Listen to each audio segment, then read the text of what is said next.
Welcome. Yeah, to taking it to the nub. I'm your host, Boston Jimmie. And tonight, I have the great pleasure of having a revisit from Mr. Eddie Tarazona from Tarazona Cigars. Eddie was on last year. We talked about his company. We're going to revisit where he's going and what he's been doing over the last year. And I got to tell you, over the last 3 years, he's been hitting it hard and heavy. So let me bring Eddie in right now. Brother Eddie, how are you? Doing good, sir. Thank you. Excellent, excellent. Just this here. What Tarazona are you smoking today? Well, almost like always, a Gorilla 305, Lonsdale. You mean one of these? That's exactly it. I love the stick. I do. know, man. It's got all the Gorilla flavor and more. Okay, you're gonna like this. We got to take it down to Henderson. Let's go to DR. So when you're choosing the, you've got a particular liga, and now it's time to choose those Vitolas. Henderson looked at me and goes, "Hey, bro, I got to tell you, I don't think you should do that Lonsdale." Now, everything we do, Robusto, Torpedo, Toro, it's pretty,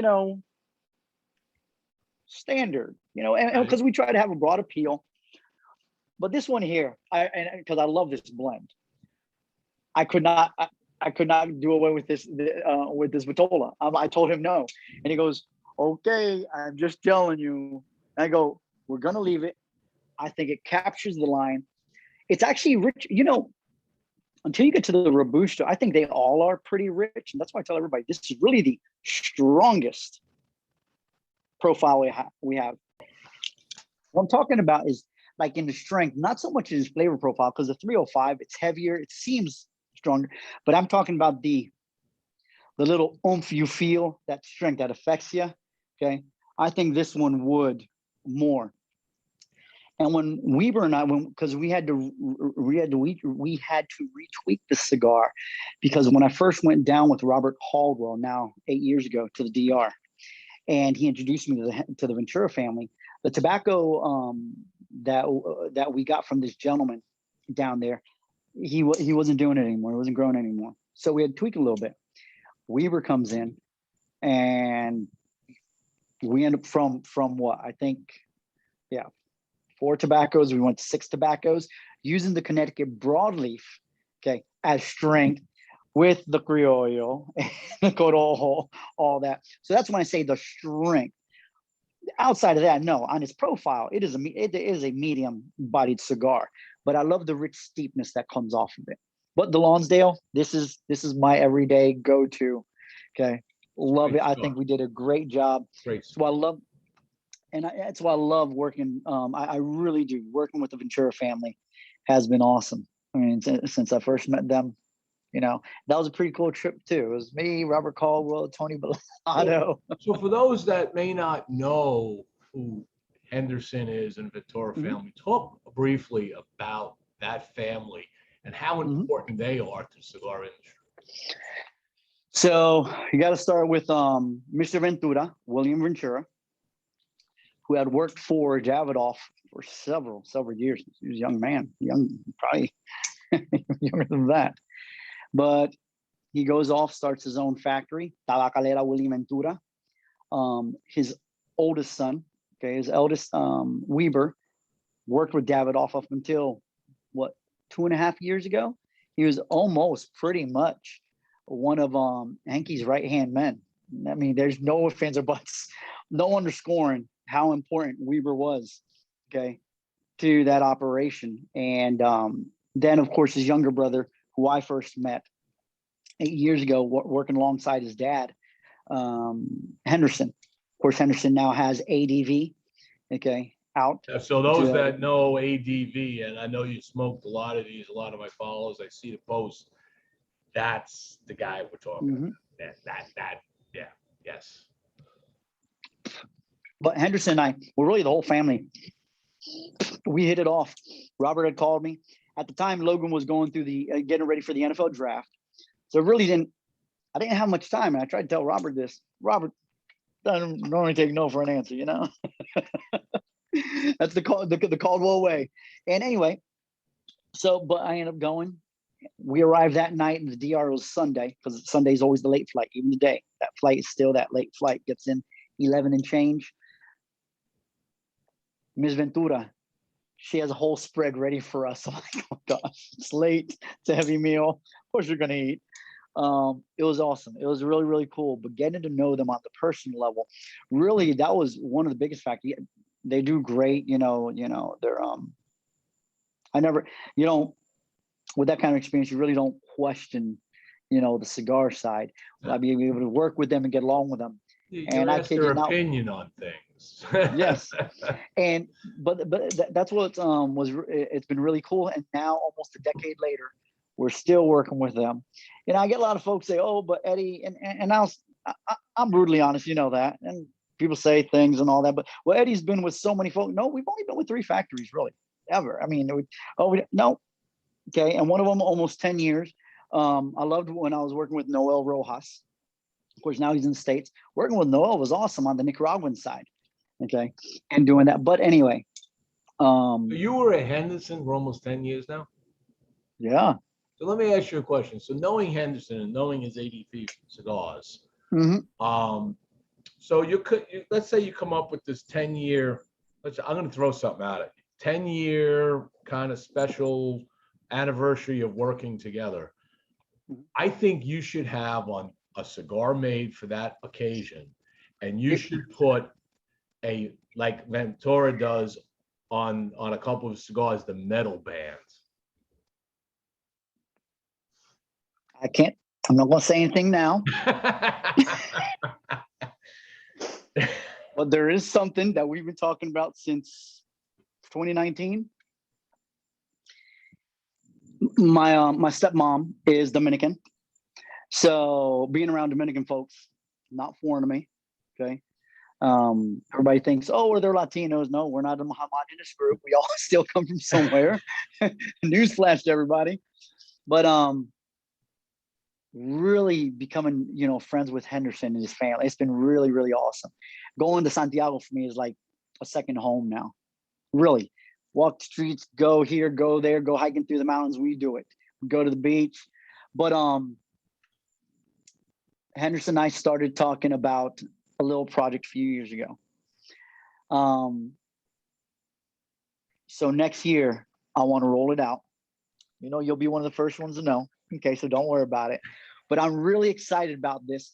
And I will say this, it is going to be part of the Discovery series, like La Tampeña. Okay.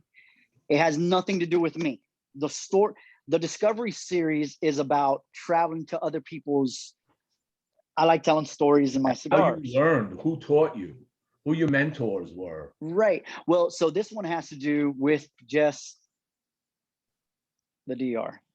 Mm-hmm. Just like what Sophie had to do with, the Cubans coming over and, both sides of her family, Cuban rollers.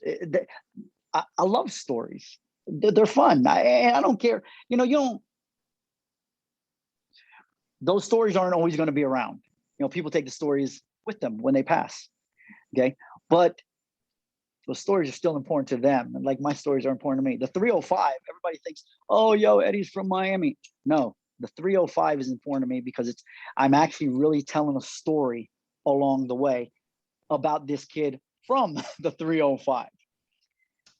So you realize that when you say that those stories aren't always going to be around, so long as you tell them on taking it to the nub, they'll be forever ingrained in the annals of ones and zeros in the big cloud. Mm-hmm. I was with Salsam the other day when we were at the TP in February. I was with Salsam and we're standing above the party that's going on, the industry party, and she looks at me and she goes, she already knew. I love it. She goes, so Eddie, can you imagine all the stories that there are down there right now? And I was like, Salsam's taller than me. I'm 5'4", so she's so tall. And I nudge her, I go, now you're talking. That's what I'm talking about. I think it really is about the people. Smoking cigars is fun and great and all that, but you can do it alone. And some people do it for that solace every now and then. Sure. It's also fun when you're around folks and you start, as I say, chewing the fat. We went down, so good friend of mine from LA was in town the last couple of days, and I took him down to Vero Beach, a place called Catelli's Cigar Lounge. If you remember Michael Catalano with Catelli's Cigars, but that's his lounge. He doesn't really have the company anymore, whatever he does, but he still has the rights to it, from what I understand. But anyway, we go down there, and we're just kind of hanging around. It was kind of quiet. And we're only going to be there for like an hour and a half, maybe one cigar smoke. But then people started coming in. And I don't know, I'm not there enough. I've only been there like 3 times. So I'm learning the people. And these people come in, I don't know, and the owners sit them down with us, in the circle area, right? And then some more people. Before you know it, it's like 5 hours have gone by. And I've just talked to people that I first met, and we had bonds on various levels of a conversation. I mean, don't get me wrong, there was some differences, right? But when we saw the differences, all we did was just push those away and find the bonds. Just what can we commonly talk about? And it was beautiful, and that's what this does. And you and I personally, away from everybody, we talk politics. But I will say this: at the end of the day, there's so much more that unites us than divides us in this nation. Absolutely. And the ideal. But one of the things is, I just love, your story. I'm sure, I wish I could collect quarters when I say this. How many people have said, how the hell is Boston Jimmie when he's from New York? He's from New York City. And I'm sure a lot of people, ask him. Because nobody's going to tell it better than Boston Jimmie. Jimmie will tell you. And it's things like that, where I now live in Lakeland full time. For those that know my story, I left Miami, went off to college, in Virginia, was living part-time in Virginia and Miami, going back and forth for 20 some odd years. Got divorced. And I wanted to move back home to Florida full time. But I just didn't want to move back to Miami with all the crazy, the traffic, for one, and all that. So I settled down here in Lakeland, and I got a little bit accustomed to, that nice little relaxing country life. It's nice. It's chill. You've been here. It's such an easygoing town. Melbourne, man. And everybody from Miami is already moving up here as it is. So it's just Miami 30 years ago. No, but seriously. We have stories, and those stories are worth telling, and they're worth sharing. And but it's us, and the reason those stories are important, because it's about people, and people matter the most. I always tell everybody, you've probably seen me post it. I know I've been quoted. Somebody posted it several months ago. At the end of the day, folks, it's just a bundle of leaf. That's it. You're going, don't act all special high and mighty. It's just a bundle of leaf, man. Enjoy the people you're with. This is a humble industry, or at least the way I came up in it. And most everybody in this industry, I got to tell you, the ones that survive get it. It's humble. You're going to be, you're going to do good things, and you're going to do things that people are going to get around. People are going to take you to the woodshed. And then you either learn from that or you don't learn from it. And appreciate the people that know, giving you the insight to help you grow. You will grow. As a manufacturer, how many other manufacturers, when I was so 20 years ago now, how many people, Nick Perdomo, Alan Rubin, Cesar Gadea with Padron, Rolando Reyes, Gilberto Oliva, those two who are no longer with us. They were more than gracious to give me pointers, help me out. Bert was with Oliva. Bert was one of my biggest. Bert. What I miss him so much. While he was cutting through Virginia at times, if I would be in the area, he'd call me up. Hey, are you over there? I'm going to stop by and see you. He would pick up the phone. Just to pick up the phone. I don't know where he was. I mean, doing his thing with Oliva, but he would call me. He goes, "Don't you ever quit. You keep on doing what you're doing. You got a good thing going, man." Bert. So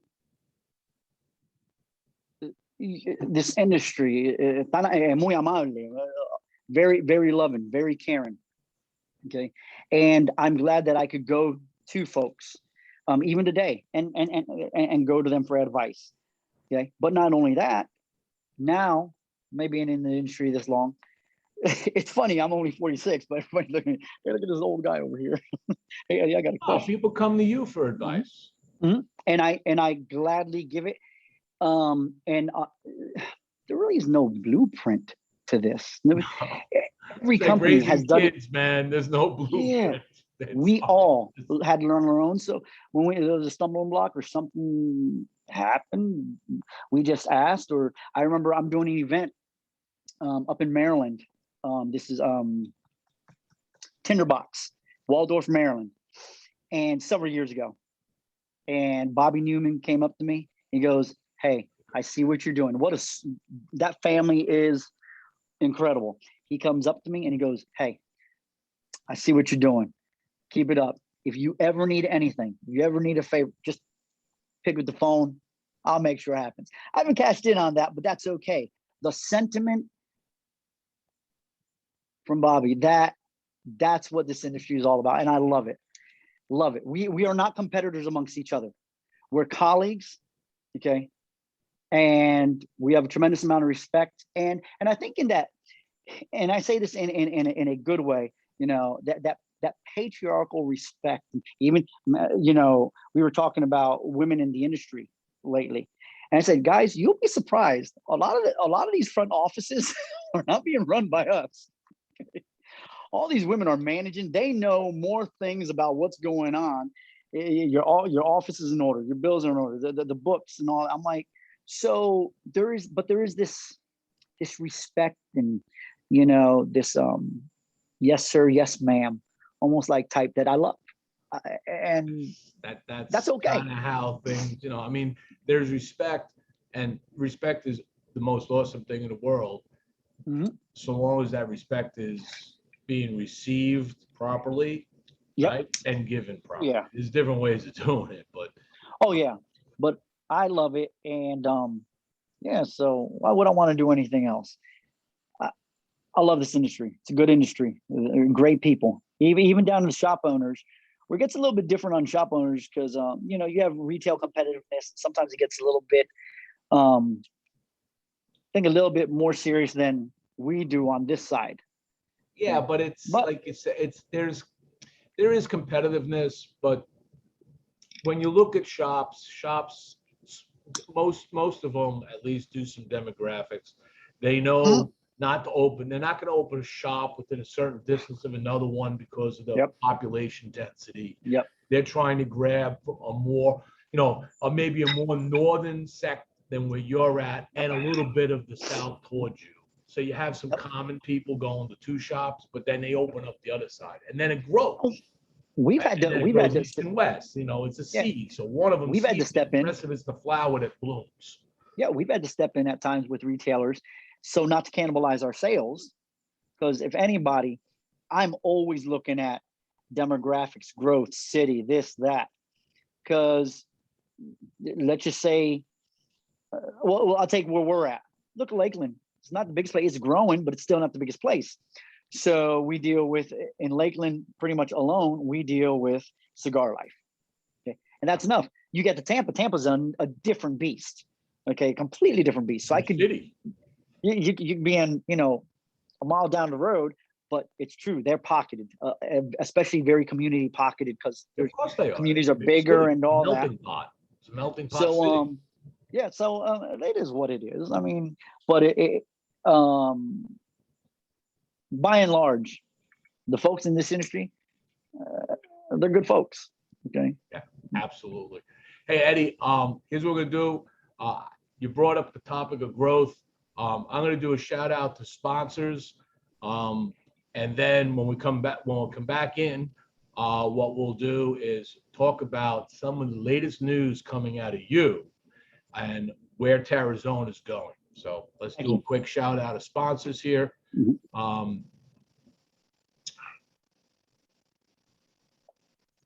So today's show is brought to you by Platinum Nova Cigars. Platinum Nova is a family-owned and operated premium cigar company. Only the highest vintage tobacco and the most skilled hand workmanship go into the making of each Platinum Nova cigar. This results in a timeless blend of art and craftsmanship. The Nova brand and the family's work are a tribute and an honor to their grandfather, to always remember him and his infinite passion for the finest cigars. He was a master blender and an entrepreneur in the industry, and their love for cigars started with their grandfather. So next time you're looking for an exquisite smoking experience, pick up a Platinum Nova. You can check out Platinum Nova Cigars at www.novacigar.com and on Facebook and Instagram and Twitter. And if you go on their site and you order anything from them, you can use the code BostonJimmie15 and get 15% off your purchases. Remember, it's Jimmie with an I-E. Today's show is also brought to you by our great friends and our guest tonight, Tarazona Cigars. Tarazona Cigars, they do it with passion.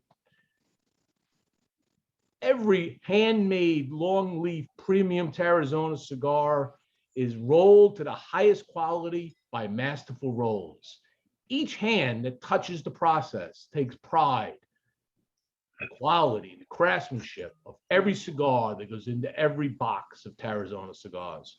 So next time you're looking for a fine smoke, do it with passion and reach for Tarazona. You can follow Tarazona Cigars on Facebook and Instagram, and you can visit them at www.tarazonacigars.com. And lastly, our show today is brought to you by La Jolla del Chan. La Jolla del Chan is a dream come true for husband and wife, Gabby, El Chan, and Liz. They want all the hands that work the tobacco leaf in their home country of Puerto Rico to have the same opportunity to expose the products. They call it La Jolla del Chan because they cultivate part of their product, and at some point they want to supply the world with their native tobacco leaf. The pride that Gabby and Liz feel is the same pride of all those who work the tobacco leaf, and for this, they deserve a portal that represents them. Thank you for supporting our country. We will resist. Follow www.lajolladelchan.com, and you can check them out on Facebook and Instagram at El Chan Cigars. I like to thank my sponsors. For without them, this show is always a little harder to do. Let's get back to Eddie. So, you put out a news press release this week, and you talked about some more growth. Now, last time we talked about growth with you was maybe a couple of years ago. You started doing some expansion, and before that, you had come out of this. You were in kind of a funk. I'll call it what it is. And you came out of it, and you hit this thing hard and heavy 3 years ago with the PCA. And I was so happy to see you back in the industry. And you've gone hard right now, and now you're expanding even more. Talk about what's happening with Tarazona around the country, how it's being received, and why you think you can expand now. Well, so it's been pretty neat, the reception. A lot of folks are customers previously. They're happy to see us back, and I'm filming, and I'll tell everybody, it was going through that divorce. It was tough for me. Never been through one before. And I know I prepared you for it. I really I had some overtures about folks wanting to buy Tarazona cigars and all, good money. But it was a talk I had coming back from Santiago with Alan Rubin.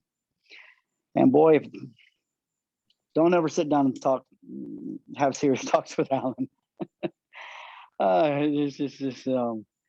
It gets you crying. You will. But it's been people like that,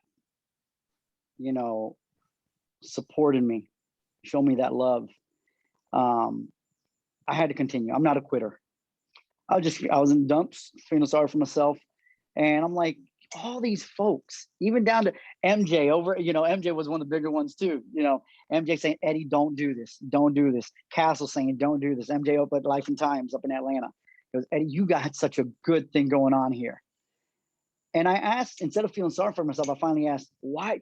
instead of why do they care, it was like, my gosh, these people really do just genuinely care. And I said, that's it. Never again am I ever going to, because I'm not that guy that ever feels sorry for myself. But it was tough times, and I said, let's do this. And if we're going to do it, we're going to do it right. This time I want to be as big as I can get. I don't know how big that will be, but sky's the limit, right? So I started filling in in-house sales positions first. And now recently we've been adding brokers, okay? Folks that know the industry, folks that have been around. I mentioned with Tom, okay, who's taken over, because Christine had a huge territory, okay? And I thought it was just a little bit too big. She and I had spoken. So she will be taking, now she'll have Pennsylvania, which she already had, and Jersey, but she's going to have all that Delaware and New York City, where Tom's going to come in and he's going to take over the DMV area. So Virginia, Maryland, Washington, D.C. These are areas. So that's currently kind of where Christine was at. So there's a lot of establishment there. Yes, along with Pennsylvania. But so now he's got that. This is interesting about Ed Ryan, who now has the Pacific Northwest. He and I had spoken back in 2014, but for certain reasons he couldn't do it at the time. He actually still has that email he told me. he replied to me from that email the other day, and I was excited to bring him on because I have a lot of respect for him and what he's done. It's a tough market too. Well, is this a new market for you, Pacific Northwest? We had a few. We had a few stores, but now just at the PCA alone, I think we picked up about I want to say about 10, 12 shops we picked up just at PCA. It's a lot. Nice. And let's see. So I know I'm leaving somebody out. Midwest. That's going to come next week. That's a meeting we're having on Monday. Okay. I was going to say that for later. So we've got then New England, okay, with Mr. McDonald. Barry. Oh, with McDonald, yes, okay. Barry. Absolutely. So he's taking it over, and that was a no-brainer. Willie Moranti came to me and he goes, "Hey, I want you to meet Barry, speak to him," and we did. And I'm like, done deal. I mean, I have a lot of respect for his family's former shop. Okay, absolutely. I mean, come on, that's history. I mean, that is real history right there. So we brought those three on. He did great things with Mike Bellady, so. Mm-hmm. So. Expanding. Great all stuff. That happening, and for the most part now all we have left is to find somebody that'll do California and the Pacific, and the Southwest, and then the Midwest, which we actually Willie and I take off. I take off at 4:15 in the morning this morning. We have a meeting on Monday, I think about 9 o'clock in the morning, okay, to get that squared away, and we'll release that. Okay, we already know, but the formalities have to happen. So who covers Texas? Justin Sandlin. Southwest stuff. No, yeah, Justin Sandlin. When I'm talking, I'm talking about like more New Mexico, Arizona, Nevada, and all that. Unless whoever has California does that, but that's still to be seen. And I've also stayed away from California, even though we have license for California. It's still Californian rules and all taxes. It's always like, that's okay. But you got to do it. Believe me, you go to California or you walk into a shop, as expensive as you think the cigars are, and they are compared to what we pay in Florida, there are people in shops buying cigars because there's a lot of people in California, and there's a lot of money in California. Now the thing is we've picked up several shops in California. And that's why we have to take it serious. So just this year alone, I think we've added like a half dozen in NorCal. Okay, which has been great. I want to give a shout out to Mike, who has passed away, but a shout out Cigar Monkey. Mike passed away now about a little over a month ago. Okay, but I remember doing an event with him. That was actually an awesome trip. But great guy. But he had a heart attack, passed away. So on that one, but we've really grown. We've really expanded, and the thing is. Tempering all that, okay, balancing all of that. We're going into Israel now. We just had a meeting with a particular company for England, okay, which is going to be ongoing, okay, or the UK. So just really growing. The thing is, for as fun as it is, you still have to be responsible with how you manage that growth. Well, I was going to say part of that growth and handling the growth. Let's talk a little, if you don't mind me getting a little personal. No. So you meet this beautiful woman, all right, and so Sophia, and you get married and you have another child. You have this fantastic little baby boy, which you brought out with you to a cigar thing, and it was like hilarious. But she is so supportive of you. She is like to define a rock. She's the rock that keeps you going. Okay, moving you along, encouraging and taking your passion and giving it right back to you. Okay, I saw that in, like, when I talked to her at TPE, all of that, and that just said to me, man, this woman is perfect for you and you perfect for her. How does all of that in your mind now work? Is that, how much does she get involved with your business? How much does Sophia get involved in the business, or is she behind the scenes doing books for you? Does she help offload or just offload other things? Everything. She's all in. I remember, so when we first met, actually at a bar here in Lakeland, we start talking. She asked, so what do you do? I looked over at her and I go, I'm a cigar manufacturer. That's it. I went back to my Manhattan. And she looked at me and goes, what? No, yeah, I'm a cigar manufacturer. I thought I was going to get something like, wow, that's interesting. I don't get, you don't see that much and all that. No. She turns over, looks at me, she goes, my family came over here because of the cigar industry. So both sides of a family came over here, one to Key West, one to Tampa, because of this industry. Interesting thing. I was never being that kid from Miami, I was never a big fan of Tampa. It's a Miami Tampa thing. I don't know. Say whatever it is. The way I view Tampa now is completely different. The culture, the history, the richness, especially the way it lends itself to the cigar industry that we know today. No Tampa, no us. This is not happening. Okay. No Henry Plant, no railroad, no army coming in. It was a perfect storm. If you learn the history now, what's that stories, right? You had the Spanish-American War. You had the cigar manufacturing. You had the Henry Plant bring his railroad because he was competing with Flagler on your side of the coast. Right. And all this came together at the most, I don't know, perfect time, I guess, at that time.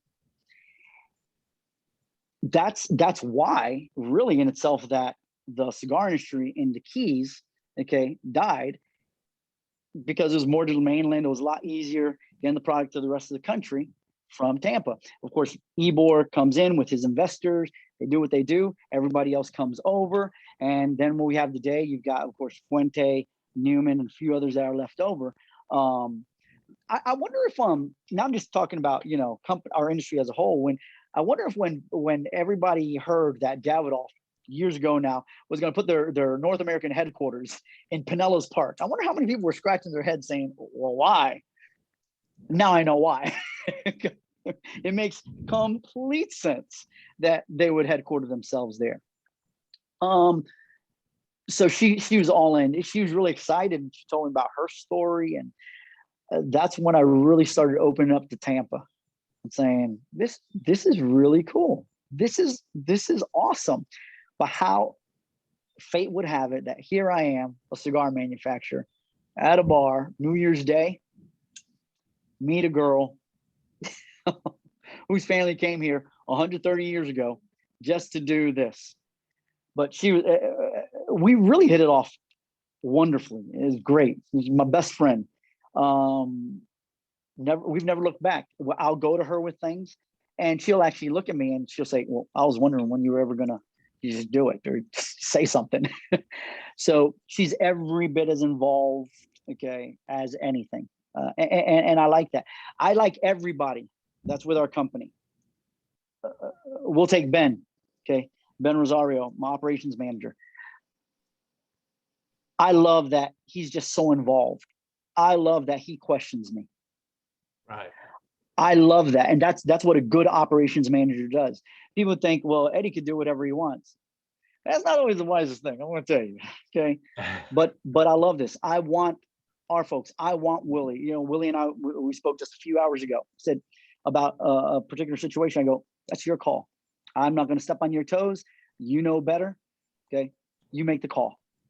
If you're a good executive of a business, you're going to put the trust in those that are your captains, if you will.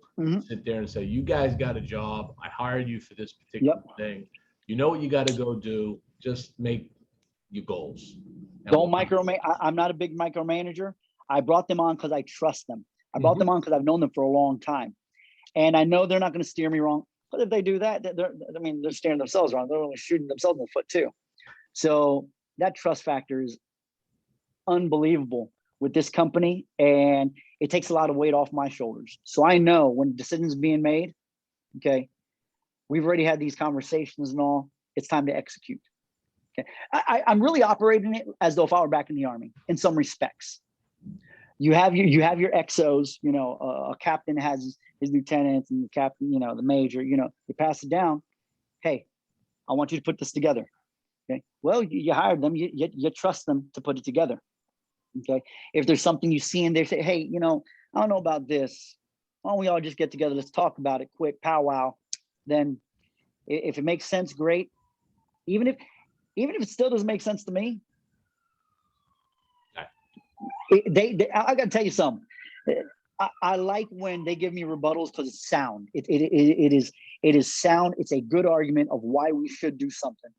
And for me, that's the best way to manage and operate.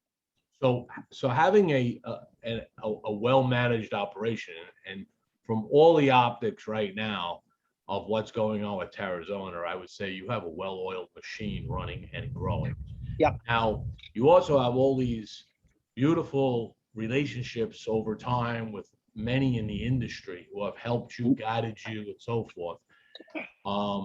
You have some anniversary style moments coming up in your life, age and time in industry and just moving. There's all kinds of anniversaries.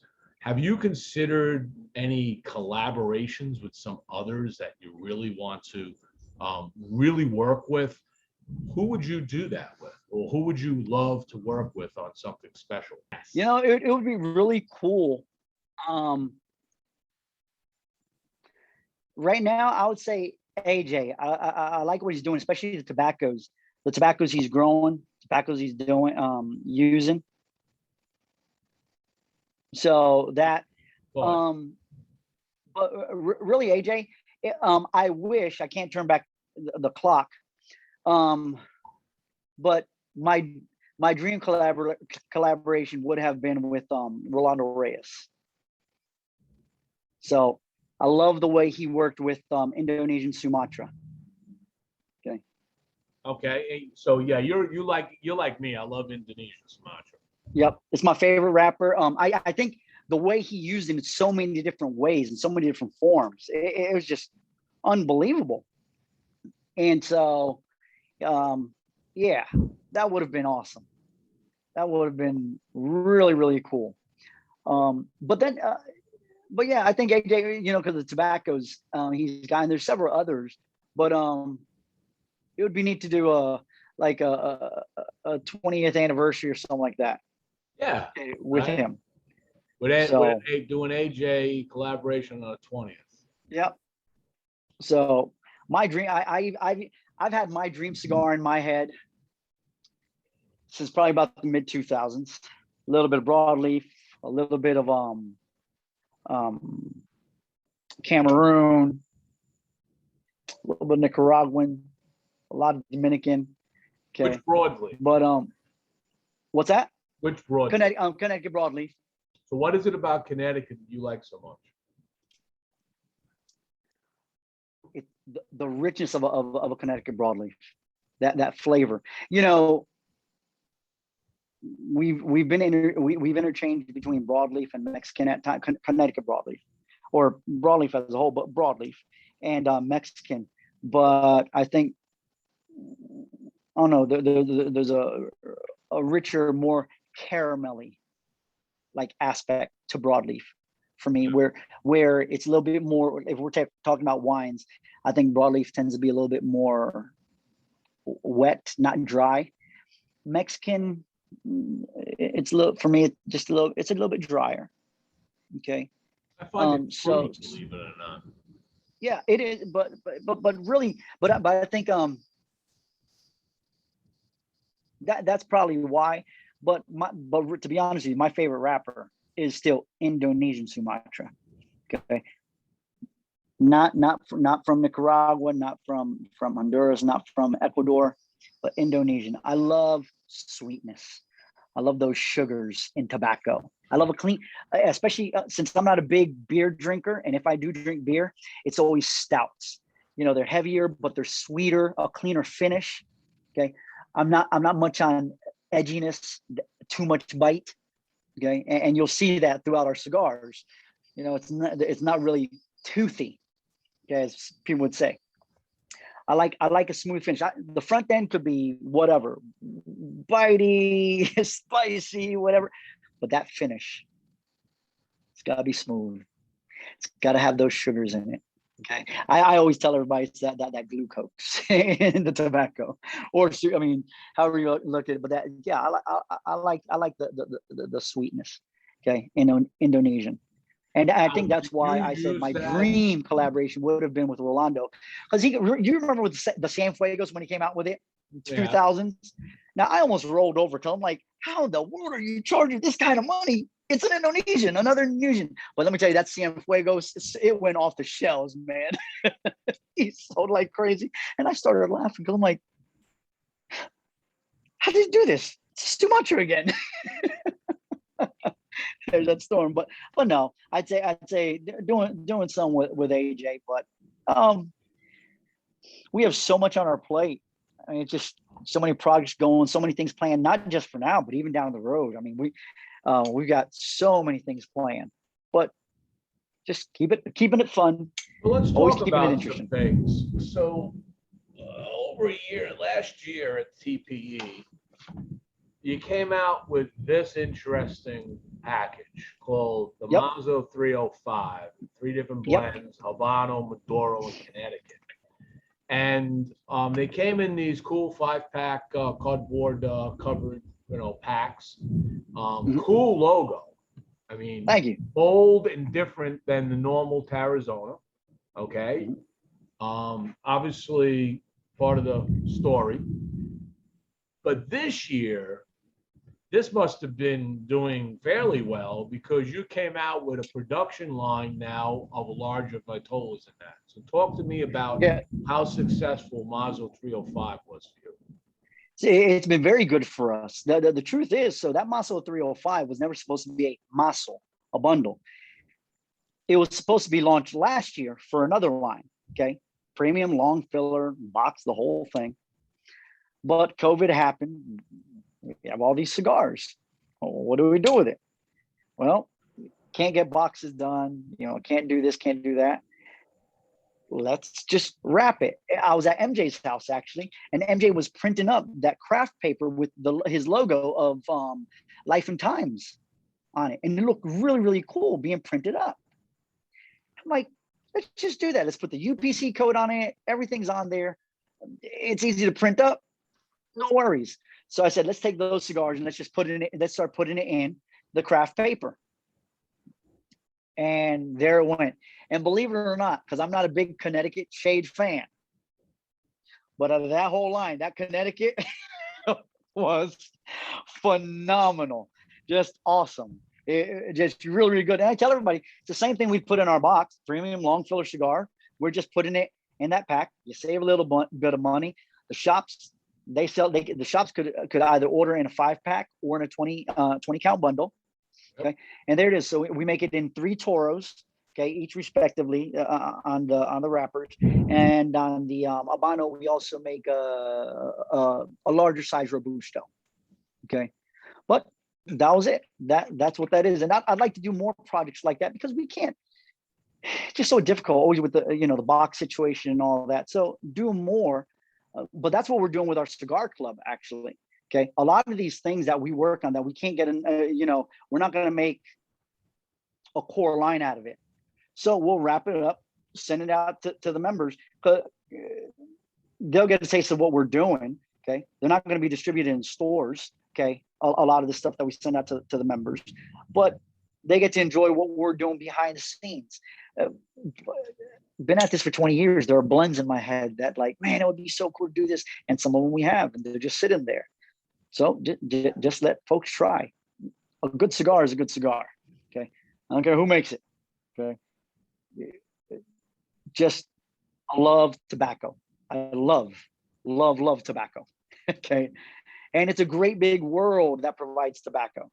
Okay. There's always something to find, or somebody's maybe tweaking, and maybe they're tweaking a Criollo, and all of a sudden that Criollo becomes something else, it is what we call you have these hybrids that are happening. My last trip to Nicaragua, so interesting. I was with the owner of ASP along with his son. We're at the hotel with Felix Mesa. We're all sitting at the table, and we're all talking about just this. Okay, these hybrid blends and tobaccos that we're all trying and growing. But now that's not always easy, because with hybrids, because sometimes the fermentation or drying them out, okay, takes a little bit more time, okay, at times. But it's still fun, because for me it's still tobacco. You have to figure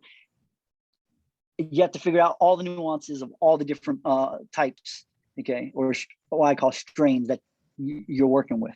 Okay, it was cool because the ones you like best, like you said, Sumatra, the broadleaf. Yeah. What is like for you the hardest, or some of the hardest leaf to work with, to do what you want to do?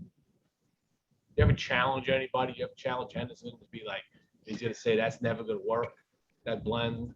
We do. I always think, for me, it's always it always comes down to the ligero, because I don't always like relying on the ligero to accomplish something. It's what me and Weber and we call it a shortcut.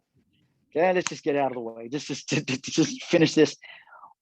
But no, what if you remove that ligero and you add the Criollo 90, the Criollo, that HVA for the filler and all that, and then all of a sudden to give it a little bit more put in some broadleaf. Whoever saw that coming? One of the things I always say about tobacco is, I don't care what tobacco you're working with, it's an algebraic equation. You have to follow the rules. Whatever you do here, you got to adjust there, because this leaf is probably going to counter this leaf. Okay, you have to follow the rules. There's no cheating on this. You can't force it. You can't make it up. Okay, Mother Nature is Mother Nature, and what she's giving you is what she's giving you. So don't do the equation out of order. Don't think you can do that. So thinking about leaf, I'll get your opinion on something. So since last year, when they had all the hurricanes in Nicaragua, I heard that a lot of the crops, there was a big hailstorm that came through also, and punctured a lot of leaf. So it's causing, there's a thought that there's going to be a scarcity in some wrapper leaves coming out of Nicaragua in about 2 or 3 years, when everything's curated and ready to go. Said and done. Same, is that true? I'd say that's very true, but not only that, remember the season was pushed back because of the hurricanes. Sure. Okay. You also have to account for, depending on fields, which is a lot of them, because that's a lot of rain. Okay. We need water. Yes. Too much water. No. Okay. And then you do that because now you start getting the ammonias and all that, sucking up all that water. You got ferment, let it sit. I guess that's why Cigar Aficionado, when they came out with the article about the season being pushed back, It is that the article was on point. Okay.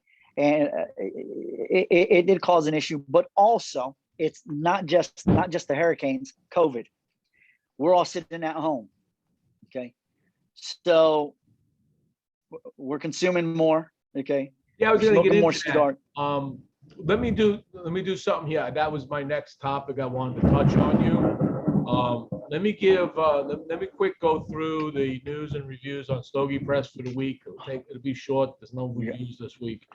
And then we'll come back, and I want to hit on that topic that you just read my mind. So this week on Stovey Press, we have a few news articles, and let me just share those.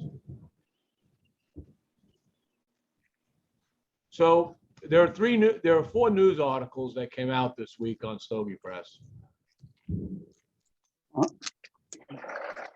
First one, top of the list this week is so Drew Estate. Drew Estate has, well, I felt that they put consumers ahead of the COVID variant here, realizing that there's risk to everybody, the way things are moving. So they have canceled all of their consumer events, all the bong smokers, and the 25th anniversary party in Texas, which was going to be huge.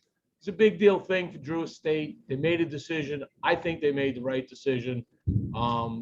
There's things going a little too crazy again. We got to get back to normal here.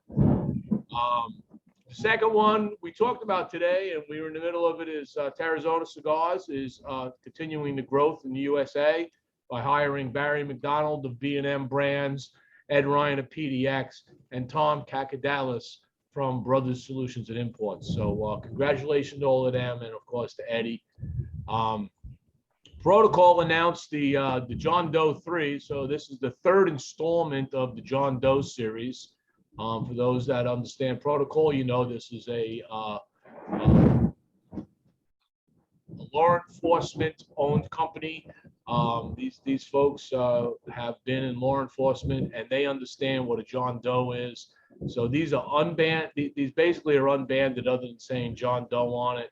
They don't say anything about it. There's no identification of the wrapper, the binder, or the filler. But they've always been decent cigars, and they're very limited in production. And in this particular one, they are coming out with these.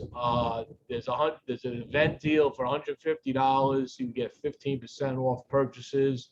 And also they are doing this on August 14th at the Puro Cigar House for online sales and an Emerta Cigar Company in-store event. So if you want to get in on a pack of John Does, that's where you go. You can check it out. Everything's right here in the article. And then lastly, another big news I felt this week is Kennedy Akil, otherwise known as TK. TK was the man that started Black Smoke Miami a number of years ago and also owns Stogie TV, along with Cigar Educated. He's always coming up with new and exciting projects around the cigar industry, and he has finally announced, after teasing us for a long time, he has now launched what's called Black Smoke Magazine. Black Smoke Magazine is going to feature Christine Morgan. I believe this is the other Christine Morgan, Eddie. Mm-hmm. Yep. And that was funny because she chimed in on it and said, that's the other Christine Morgan. And she's every bit as lovely. She's known as the Queen of the South. So it features her. It also features Fur de Rose Cigars, owned by Duran A. Fur, and look at D. Black Starline Cigars. Okay, and it also features Lavella's Events, owned by Shanika Smith. She actually runs all these really great events, can do a lot of cigar-based events.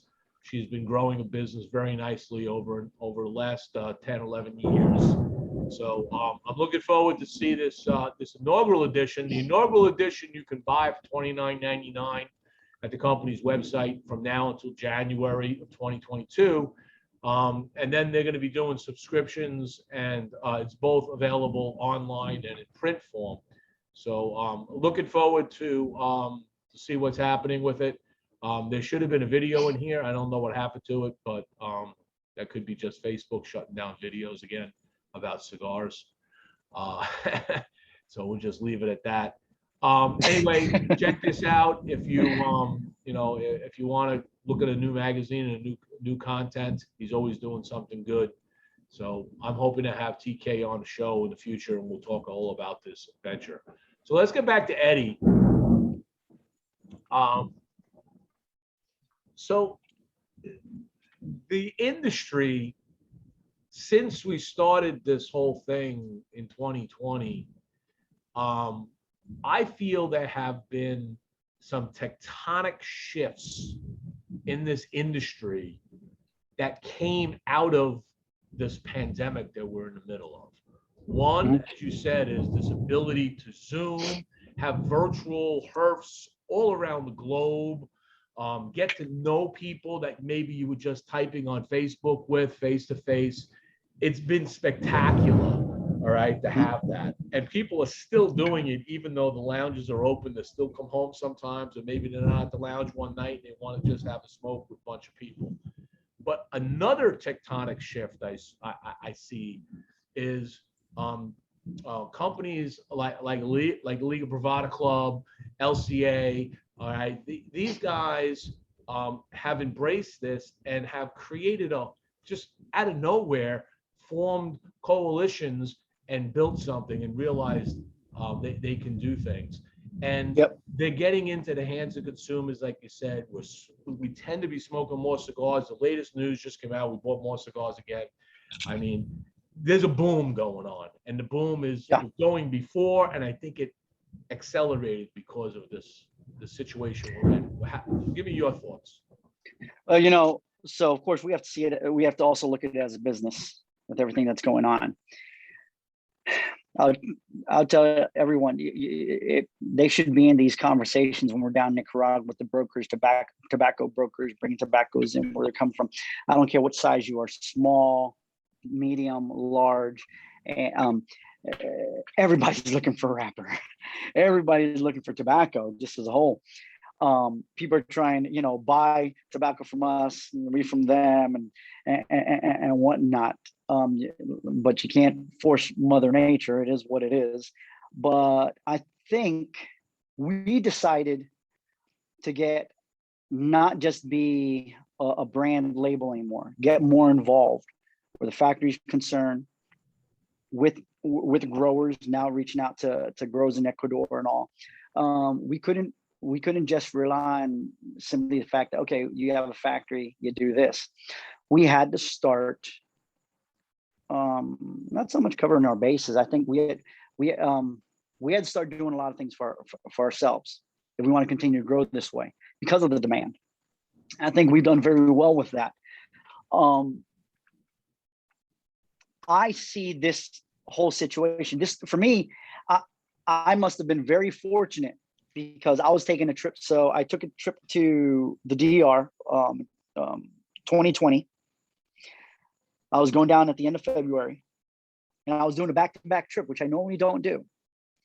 I went to the DR, came back to Miami, had a 12-hour layover, to fly down to Esteli.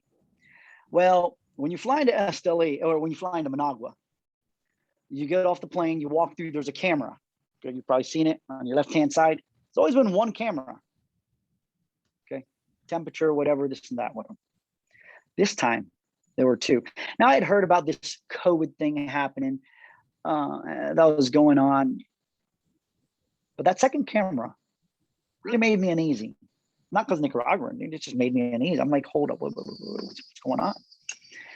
I remember I go through checking in the country and all, customs. I pick up the phone and I call Sophie and I go, Mama, I don't know what's going on. I don't know about all this. But something's happening big. And guess what? We have to do something.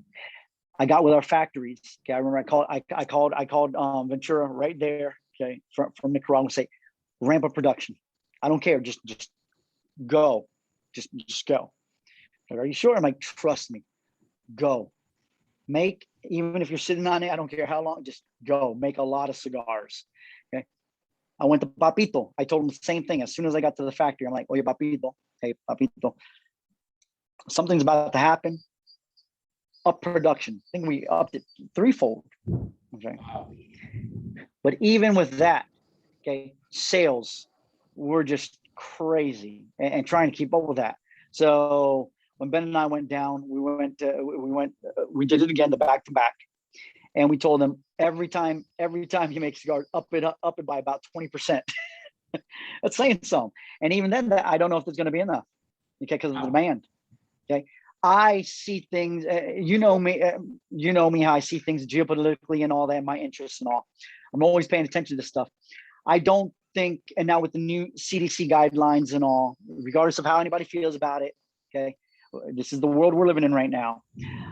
We, at least here in the States, we were expecting opening up in the fall, right? Now we're seeing companies aren't bringing back a lot of workers until next year, which means still more consumption than normal. Okay, I don't care what you consume. I don't care if you drink, if you eat, whatever. Okay, but seeing the political atmosphere here in our country, okay, we also have an election coming up, guys, and both sides are going to politicize this. Okay, it is what it is. I don't see things cooling off. This is just me. I'm just going off a gut feeling and seeing what I see. Till the end of next year. Okay, and even then, will it be normal? No, I still think consumption will be pretty high. It will start getting back to normal, in my opinion. Okay, I feel like I'm watching either MSNBC, CNBC or Fox Business now. Everybody like forecasting. Well, when is it? But I spoke with a gentleman, one of the warehouses for IKEA, and the gentleman told me, we are so backed up on orders. We're just planning for Christmas right now. We want everything for Christmas because it's one of the biggest times of the year. Well, for a lot of us, well, for the world. Okay, when you look at it globally, Christmas is universal. Everyone wants to buy gifts. When he told me that, it was so funny because he sounded the way I sound talking with everybody at the office, and things I hear down in Nicaragua. It doesn't matter. This is a global thing. Resources. Energy prices are going high. I've got to tell everybody, I don't care what you're reading in the news. I don't care which side you're on, left or right, R or D. Inflation, energy prices, those are going up. Okay. But that's just the realities we're living in right now. We just have to manage it. And for those that didn't, okay, unfortunately for them, they'll be a little bit behind on their back orders and all. Us, we just finally, and we're lucky, that overproduction I was talking to you about, we just hit back orders just this week. Remember, we increased production. We just reached back orders on the 828, but shipment just went out on Friday, already ready to go. So we're probably going to be back ordered for on the 828s. On the Tarazonas, we got it right before the PCA. Okay, and we got another shipment coming in. Okay, because we produced more than we had to, but just like I said, that gut instinct. So as long as we can keep that back order within 5 to 10 business days, I'm happy. But this tells me, okay, now we have to increase production even more. Right. And it's just, we're just protecting our brand. Better and better. It just is. I don't care what you do. Hey, this isn't just a cigar thing. This is a IKEA furniture, whatever you want right now in the world. If you're a company, start trying to figure out a way. And I think that's what we're going through right now, trying to figure out ways. Yes. If that means I have to make everything and put everything in boxes, it's so cool. Well, I think it's more than just production, and that's key to be able to fill your pipeline and have that pipeline flowing the way you want it to, and manage and still maintain quality. But then there's also customer engagement, right? There are so many more consumers. There are the old guys like me. Then there's the I guess the middle generation, whatever we call people today. I've given up names, but then let's just go. Them young folks. Let's go the 21 to 30-year-olds, especially the ones that are in their late 20s that have now been working. They have some disposable income. They haven't built a family yet. They're still learning and growing in life. They're coming into this now in droves. I see them in shops all the time. Tons.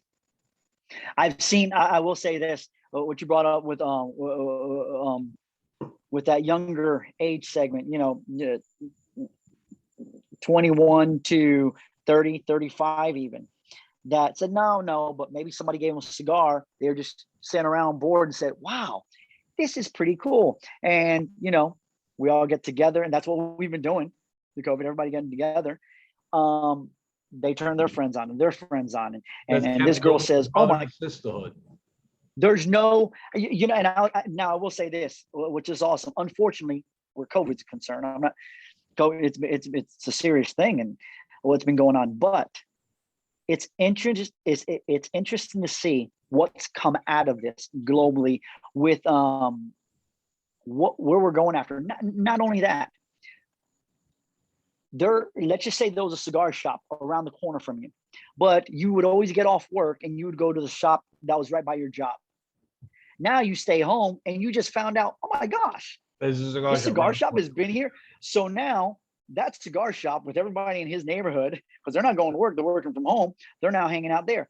And I got this from MJ and a bunch of the shops in Atlanta.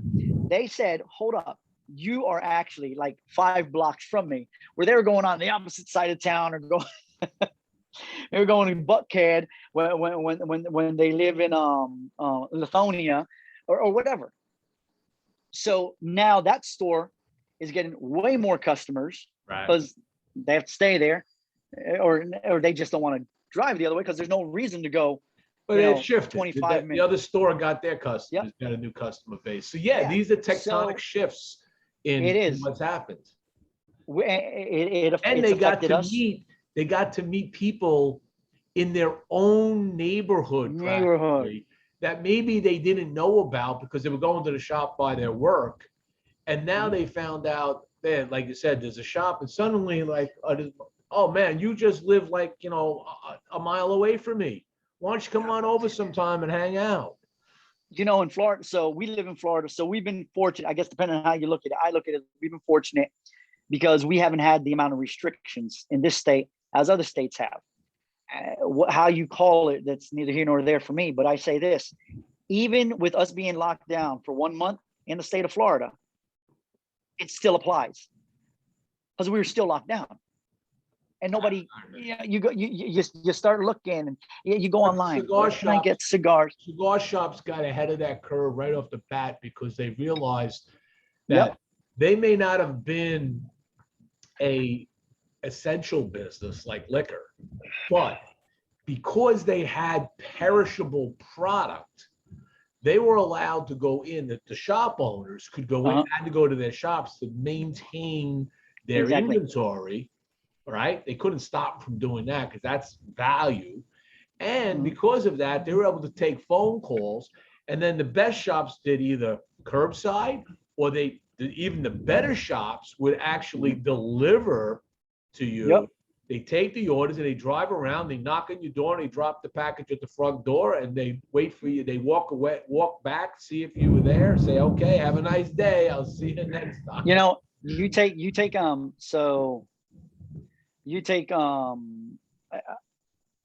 I use Cigar Life, for example. They never shut down. They've been going. But now you take John up in Washington, D.C. Okay. He's down 70%. And we all at show, he had shared that on stage and all. These are the realities that we're living in now. Not only that, when you take John's shop, he's in the middle, where he's in the heart of it, where all the lobbyists are, where all those office buildings in DC, but they're not back to work yet, at least in the office. I know my mom and my brother, they both work for the Social Security admin. They've been working from home, okay? And I'm beginning to wonder how many of those folks will actually be going back to work when they realize, hold up, we could maintain this, but it's the government. Now that's a different story because the government has countless amount of economic resources they take from us. So they could do whatever they want. But a regular business says, we do it all the time now. I mean, the maybe we engineering can. world, we're doing it all the time. Right. People working from home. So, They're sharing screens like this. This is how we work right. today. And so I think that those that managed it and are managing it, we are still, I say we, and I'll speak for our company, we're managing it because my gut feeling, and at least the intuition that I'm getting, is that this is still going to be going on well into next year. So I have to make those adjustments. Yes, So have to. let me ask one more question on the tectonic shifting of the industry. Maybe keep the answer a little short, give your opinion on it. And then we'll jump into a fast lightning round and close out the show. All right. So one of the other things I noticed is that when I go into some shops, I've talked to shop owners and retailers, and their humidors during the pandemic, they got depleted. And like you said, people weren't able to fulfill the orders that were in the humidor. Okay, so they started looking around, and small cigar companies like yourself are filling the void in some of these humidors, and you're getting a unique opportunity to showcase your cigars in shops that may never have had room for you. Do you see that? Very much so. They knew about us. Okay. Real estate is a commodity in our industry with the retail shops. So let's start with that. There's tons of great cigars out there. I tell everybody now, it really comes down to this: how well you market yourself, put yourself out there now. But this has given us an extra edge because we do have the product that, remember, a retail shop, their job is to simply sell cigars. Okay. It kills me when there are certain shops, they buy product and they tell customers, no, don't buy that. Well, why not? It's your money tied up in there. Sell whatever. But we've been fortunate across the board, how we've been marketing, how we've gotten more involved with the PCA. And I'm a big supporter of retailers. Okay. Don't get me wrong. I believe in the role that online retailers do play. Take for Hawaii example, 90% of Hawaii purchases for cigars are outside of Hawaii. Okay, so that's a different scenario. But I will always support the local retailers that but they have to sell cigars. They have to stay in business. That empty space stays empty too long, they're not happy. And it's nothing that anybody did wrong in itself. Nobody did anything wrong. This came upon us. Now you've got to navigate through it. Companies like us, or companies in general, not just like us, but you have to get out, keep up production. Now it's going to get to the point. And now if this were to go on for even longer, I mean, now we really start dealing with the consumption, the high consumption, the tobacco coming out of the ground. It comes to a point now you can't control any of that. But we've been lucky where COVID's concerned, because back in February we made that decision, and it's proven very fruitful for us. Now people try our cigars. We're like, wow, my goodness, guys, I saw his brand several years ago, but I never tried it. But I tried it, and wow, it's a good cigar. The truth is, there are tons of great cigars out there. Okay, I'd like to say mine are the best, but the best cigar for you is the one you like. It's not the one I make. It's not the one that Acme Cigars makes. It's not the one that Sugarcane Cigar makes. I don't care. It's the cigar that you like. So I hate when people knock a cigar anybody smokes. If they like that damn cigar, let them enjoy it. Don't ruin their experience. Just don't do that. It's like wine. I'm not a big wine drinker. I'm really not. So if I buy a wine that's $20 or $25 and I'm enjoying it, don't get all bougie on me. Don't get all like, that's what I like. I'm gonna buy Bonanza wine till I'm blue in the face, because that's what I like. All right. But yeah, you're right. You're right about that. You're right. So let's go through a fast, short lightning round here. This one really keep things simple and easy. Oh, really quick. By the way, everybody, football season is starting. Logan is crushing it. He just re-upped with Washington, starting tight end for the Skins. Or I'm sorry, Took for my first football team, question away from me. You took my first question away. So very good. For those that don't know, his son Logan, his oldest son Logan, okay, plays for the NFL. So with Washington, and congratulations on that. So thank you. We're all proud of him. Let's go to the second question. Okay, second question. The best 2020 Olympic event you've watched or saw news clips of? The young lady. I haven't watched the Olympics. Don't have time really to watch anything. I watch snippets of news and this and that. But the young lady, the wrestler, who was asked about, America. I love this country. You know what? We may not be the most perfect country, but we are the best country, in my opinion, of what we offer in the history of mankind. And I love that we could come, anybody from wherever you're from could come to this country and say, let's do this. Let's freaking do this. And that's why when I saw that, I got a little bit like, Very nice. Wow, because I was there at my dad's swearing in when the judge goes, repeat after me. I say your name. Say your name. Some of them actually did say your name. I remember I was a kid. Animal House. But anyway, yeah, that's a beautiful thing. And this is a beautiful country. And I just want us always to strive for not a perfect union, a more perfect union. Go. Perfection is only God. That is when we die, we'll figure that out. Okay, so I would say my favorite event, and I have watched some of them, but today, the women's 10K race. You want to talk about competition? You look at endurance, true endurance, right? 10K race. You got 3 women that are at the front of that pack, just moving away, right? Over time, 30 minutes of running around a track, right? The leader, right, has got this until the last lap. What would have been the bronze medalist based on where they were, by the time they came around the second turn of the last lap, she turned on the gas. She's from the Netherlands. That's the woman from the Netherlands that won the 5K also. She turned it on, and it's like taking a Tesla and just going, boom. She like a Jaguar, like a cheetah or just boom, blew past them all in lengths ahead to win the gold. And the one that was in the front ended up getting the bronze. I was like, you want to talk competition? Right. That's like heart, soul, passion, everything you do. That girl did. She said, I am winning another gold medal. And that's the beautiful thing about the human spirit. I'm going to tell you, you know how many people told me, Eddie, you're going to start a cigar company? And some people, the closest people to me, you're crazy. You're not. I'm so glad that my parents raised me never to listen to you're not. That's where that do it with passion comes in. It's not a gimmick. You've seen it with me. It's not a joke. It's not you saw that post I put that Sophie put on the refrigerator.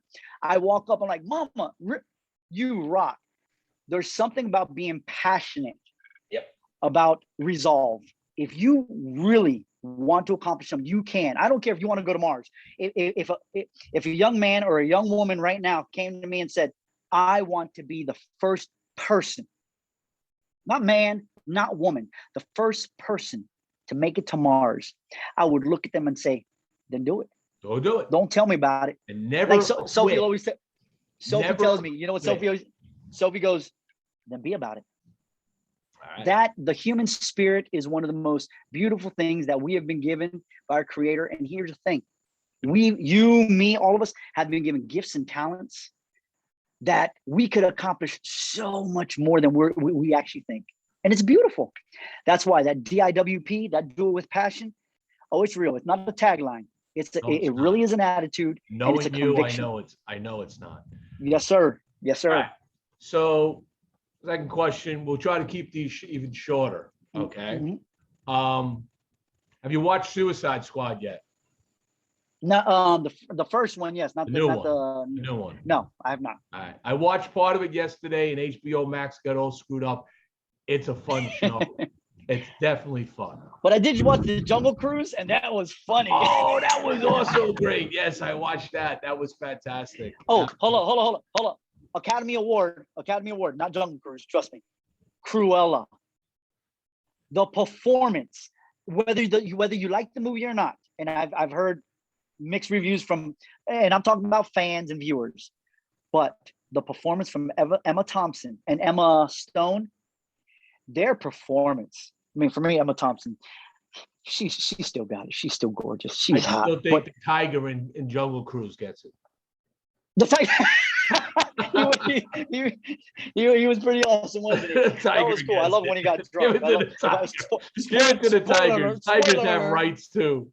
That tiger was rocky. But funny movie. Yeah, I gotta tell you, this Disney Plus thing. I don't know why anybody's suing Disney. I mean, everybody's watching it. You'll make your $50 million back. Okay, moving on. All right. I know you invest. Okay, just your thoughts, real simple. Gold, copper, silver, or Bitcoin, or crypto?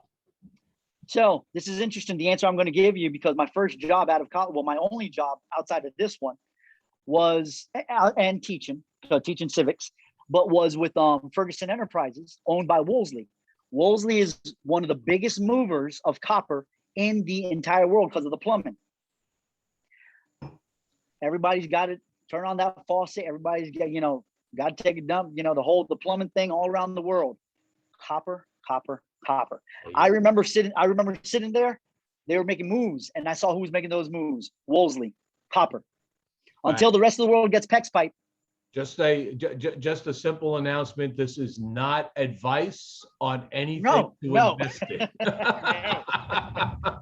But just the thoughts. For me, I don't disagree with the copper, but I'm a little more thinking silver because of all the EV coming out, all the electric vehicles coming out. There's going to be a tremendous increase in demand for silver because it's used in all the electronics and everything that's involved. So I had to ask yesterday about the catalytic converters. Why are people stealing it? What's inside the catalytic converter? I didn't know. I never knew there was gold in there. Let somebody touch my platinum. I'm sorry, it was platinum. Sorry, platinum. Let somebody come to my Wrangler Rubicon and touch it. Yeah, because it superheats the exhaust and superheats the So platinum. It's the best conductor. Right. It turns and is able to burn off more of the obnoxious fumes. So all right, last question. Last question. This is easy. The last time we did the show, I don't believe I started doing this. So whoever's been watching the show knows what's coming. I always say this. Okay, this is a real simple answer. Okay, there's no context involved. Skirts or pantsuits? This is an easy question for me on the skirt part. I went to Liberty University. I had a professor. He was asked. It was a serious class, upper level class, about we had to do a diagrammatical analysis of a book from the Bible. Okay, I believe 1 John. He was asked, and he's always been asked this because every professor gets asked, how long does this paper have to be? Skirts, long enough to cover the knees, short enough to keep it interesting. Yeah, there you go. Coming right out of Liberty. Personally, I'm a pantsuit guy because I feel that I'm indifferent. I'm indifferent about it. A woman that can rock a pantsuit can rock a skirt. Oh, no doubt. For me, they're very confident. I see very heavy confidence in a woman that wears a pantsuit because it's rare, and they do it. And they have confidence. But so that's it. Pleasure. Thank you very much, Jimmie. Eddie, this has been great. I'm so happy I was able to get back in touch with you. This is a series for folks that don't know. As we progress through the next few months, I'll be revisiting Stovey Press sponsors. That's one of the benefits they get from sponsoring Stovey Press. They're able to come on. They have repeat shows, and we revisit what they're doing and learning more about them and presenting that to everybody. So there'll be some more sponsors on over the next few months. Thank you, Eddie, for joining. Thank you, everybody, for watching. Eddie, I'll give you the last word. Yeah, I do want to give a plug. remember what I was telling you about? We can't put all this stuff out with COVID. We can't just come out with all these core brands and all. So we're the Tarazona Cigar Club. Go to our webpage, www.tarazonacigars.com. If you join, it's capped at 100. So, but if you join every other month, we're sending things out. We've been messing with, making and all that. They'll receive every other month 5 cigars and swag. But it's just about having good cigars, and not just Tarazona cigars. Try the cigars out there. You brought up Nova, Nova before, putting out some great stuff and all. Try them. Leo's amazing. You're gonna find things out there, especially right now. Now that everybody's at home, chilling. try this stuff, but support these brands, but also support your local retailer. A lot of them have been through a lot. I like what we're doing with the PCA and supporting the local retailers and the brands. Very serious about this. We're all small. Most of us, the majority of us, are all small family businesses. Even the big brands that you think are big, they're still small family businesses, folks. Support your local tobacconist also. Go in there, and you know what? Give a donation to PCA or CRA. Say, hey, look, look at your local retailer and say, I want to give $10 to the CRA, to the PCA. But please, guys, they're small businesses. I want them to survive. They're just trying to put food on their table too. Okay, just like us. But support your local tobacconist. There you go. Thank you, Eddie. Eddie Tarazona. Thank you. TarazonaCigars.com. Get out there and check it out. I want to thank everybody once again. Thank all my sponsors. This is Boston Jimmie out. Stovey Press. Peace. You all have a great weekend.